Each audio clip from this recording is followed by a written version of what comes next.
So ayun guys, pagod, nabigat.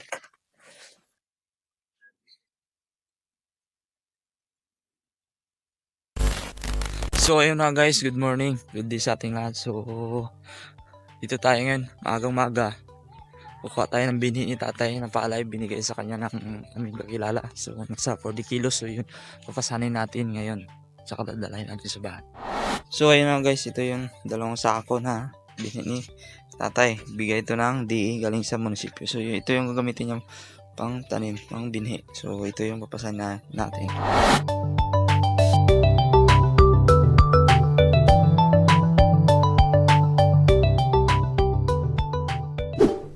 Guys, ito dalang-dala ko, dalawang sako.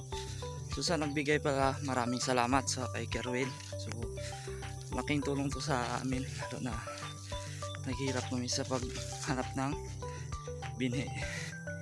So ang maabutan nito lapit-lapit na 1 hektarya ang kaya sa bunga nito. So yun guys, mapagod, mabigat. Siguro tayo lang, malapit na. Bagong lahat, pa-subscribe pa lang ng channel na ito. So malaking tulong na po sa akin na isang subscribe nyo. Sa tulad ko magsisimula lang sa YouTube. Sulit, maraming salamat and thank you. God bless us all.